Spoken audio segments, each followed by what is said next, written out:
কাউকে কৈফিয়ত দেওয়ার সভা না, কোনো কিছু প্রমাণ করবার সভা না। এই সভা হচ্ছে শপথ গ্রহণের সভা। সেই শপথটা কি? 1 নম্বর হচ্ছে আগামী লোকসভা নির্বাচনে কুচবিহারকে আমরা ডাকাত মুক্ত করব। হ্যাঁ কিনা?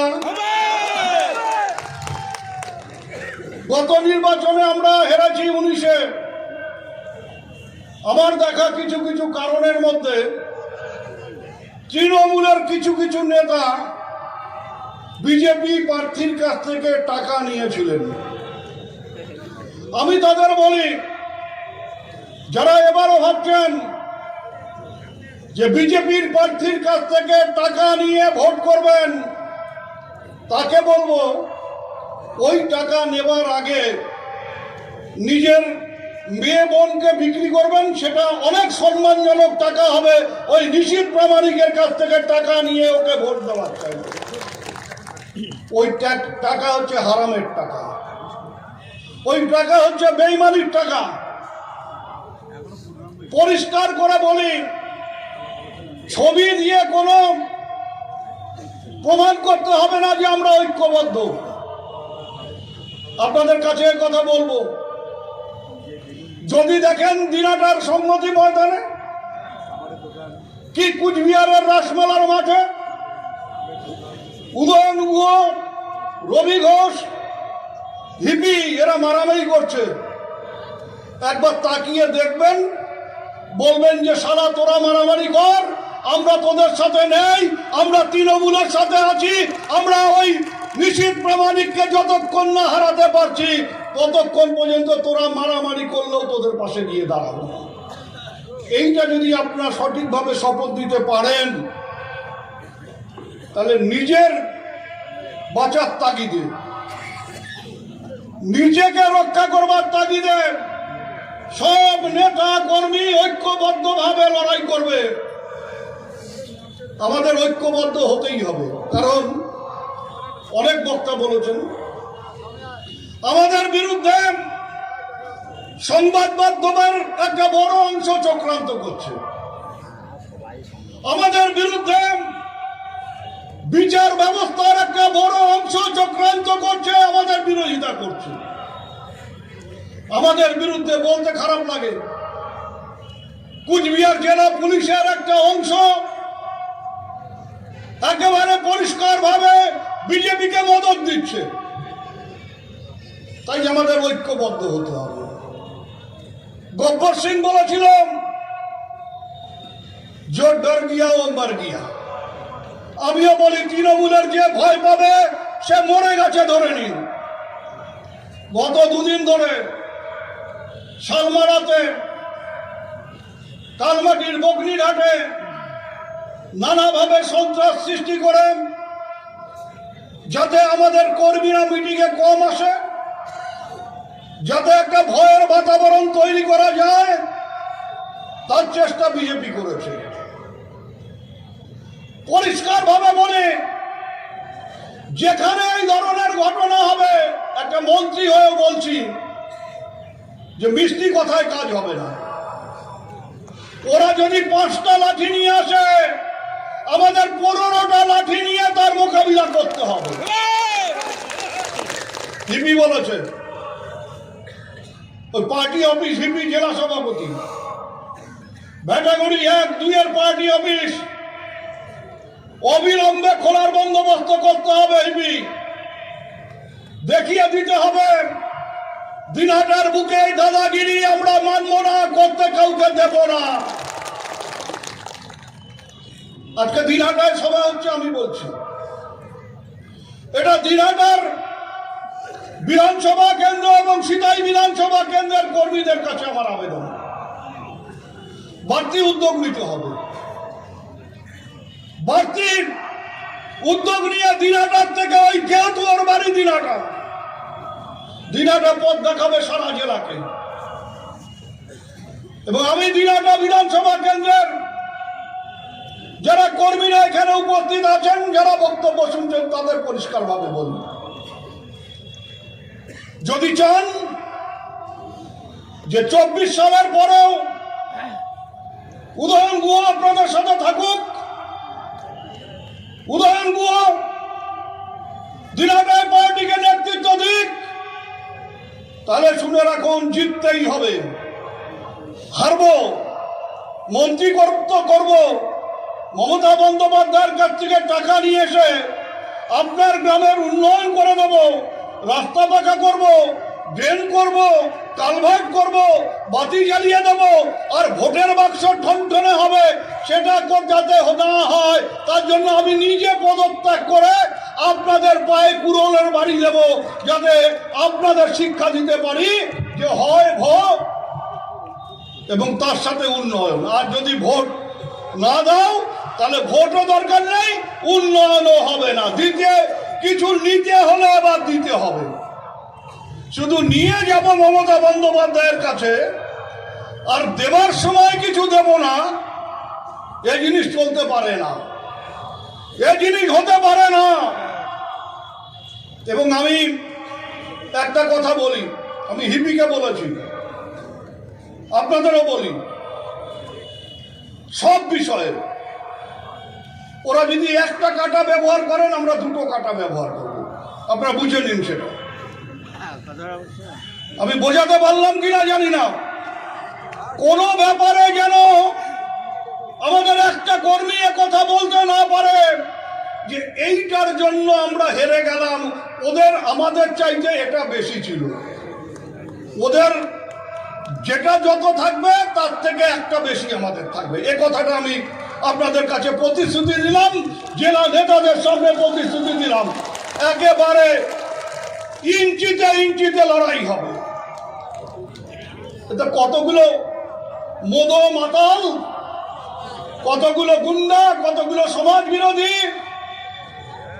তাদেরকে ওই কেন্দ্রীয় বাহিনী দিয়ে রাস্তায় ছেড়ে দেওয়া হয়েছে। তারা লড়াই করবে, তারা আমাদেরকে ঘরে ঢুকিয়ে দেবে।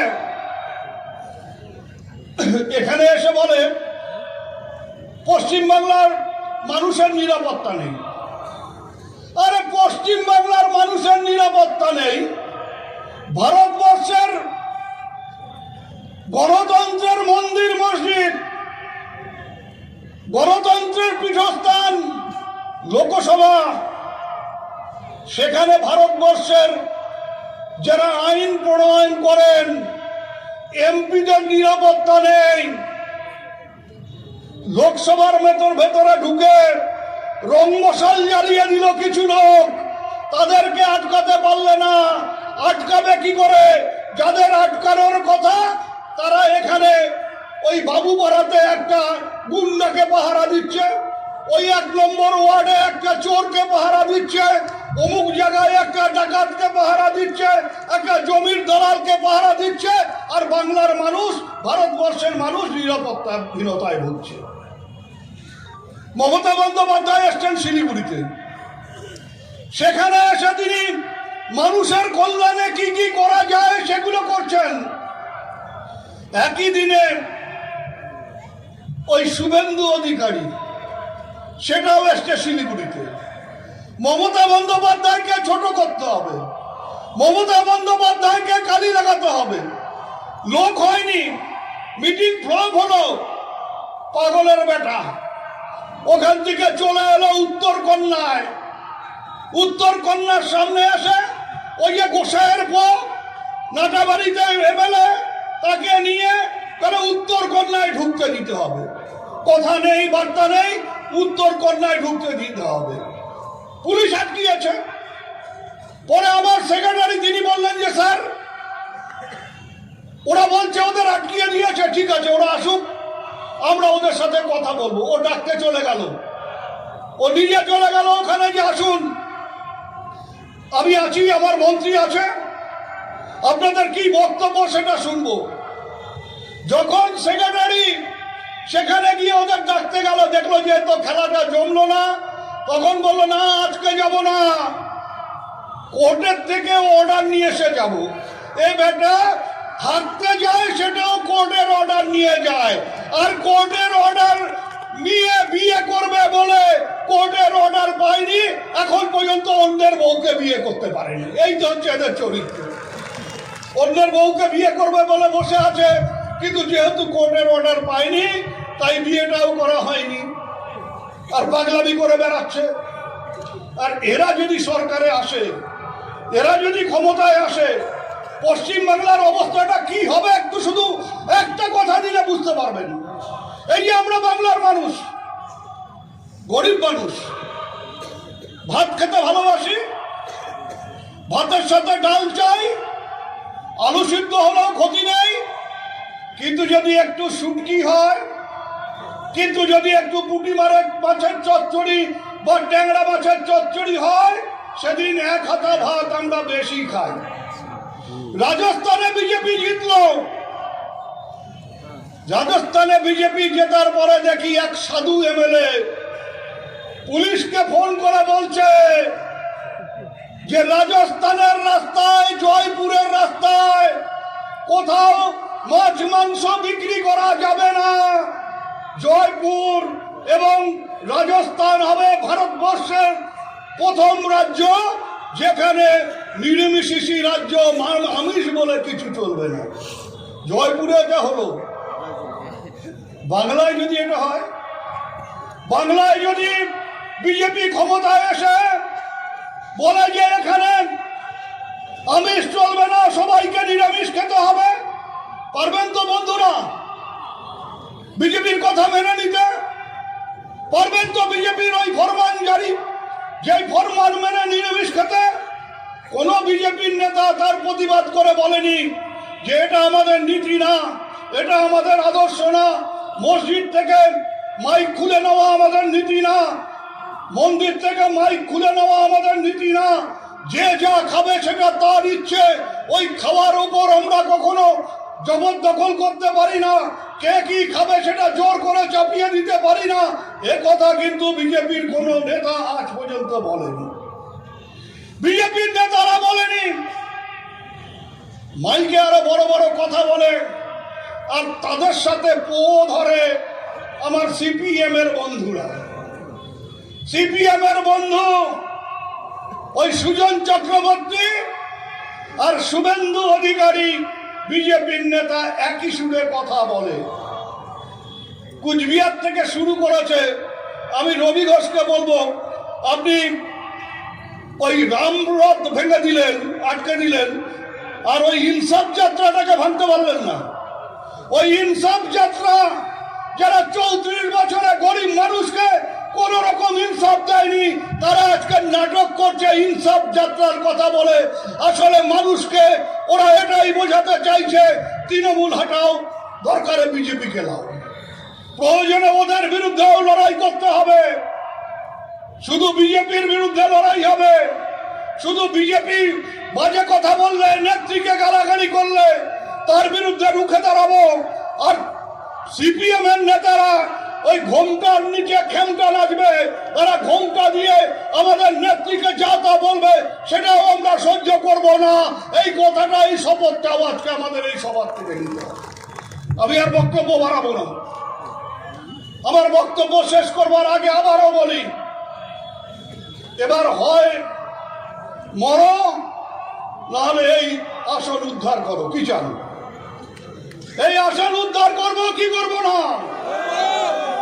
রবি ঘোষ বলেছেন 2 লাখ ভোটে, ওর কথা সম্মান রেখে 2 লাখের ওপরে আমাদের যেতে হবে। প্রত্যেকটা বিধানসভা কেন্দ্রে আমাদের প্রার্থীকে জেতাবার জন্য যাকে যেখানে প্রয়োজন, দিনাটায় যদি কোনো গ্রামের মানুষ মনে করেন যেখানে উদয়ন গুহ আসলে ভোট কমবে, রবি ঘোষ গেলে ভোট বাড়বে, উদয়ন গুহকে না করে দেবেন যে আপনি এখানে আসবেন না, আপনার বদলে রবি ঘোষকে নিয়ে যাব, আমাদের ভোট বাড়বে। একইভাবে হিপিকে যেখানে প্রয়োজন হিপি যাবে, জলিলকে যেখানে প্রয়োজন জলিল যাবে। প্রত্যেকটা নেতা তার কোনো আলাদা করে কিছু থাকবে না, সারা জেলায় যেখানে যেখানে সে গেলে ভোট বাড়বে, তাকে সেখানে নিয়ে গিয়ে ভোট বাড়াতে হবে। আর যারা ঘরে বসে আছেন, এটাও আমাদের নেতারা হয়তো বলতে ভুলে গেছেন, যারা ঘরে বসে আছেন, যারা অভিমান করে বসে আছেন, নিজেদের ইগো ত্যাগ করে তাদেরকে ময়দানে নিয়ে আসবার কাজ আমাদের করতে হবে। আমাদের ঐক্যবদ্ধভাবে এগিয়ে যেতে হবে, সেটাই হবে ঐক্যের আসল চেহারা। আজকে এখানে সুচিস্মিতা আছে, এখানে আমার ব্লক সভাপতি দীপক ভট্টাচার্য আছে। আমি একটা অনুরোধ করব, দিনাটা 2 নম্বর ব্লকে মহিলা সংগঠন ভীষণভাবে দুর্বল হয়ে গেছে। যতদিন না মহিলা সভাপতি বদল হচ্ছে ততদিন পর্যন্ত আমাদের মুক্তি রায় এবং দীপালি বর্মন, মুক্তি রায় বালিকার এবং ওখানে সামনে আমার দীপালি বর্মন আছে সালমানার, এদের দুজনকে জয়েন্ট কনভেনার করে মহিলাদের দায়িত্বটা দাও, ওরা মহিলার কাজটা করুক। পরবর্তীকালে যারা তোমরা সভানেত্রী করবে তাকে সভানেত্রী করে দিও। আজকে আমাদের এই সভামঞ্চে বুড়িরহাট 1 এবং বুড়িরহাট 2 প্রায় 30-35 জন বিজেপি ছেড়ে বিভিন্ন সময় যারা বিভিন্ন পদে ছিলেন বিজেপির, তারা এখন তৃণমূল কংগ্রেসে যোগ দেবেন। আমাদের জেলা সভাপতি তাদের হাতে পতাকা তুলে দিয়ে তাদেরকে তৃণমূল কংগ্রেসে গ্রহণ করবেন।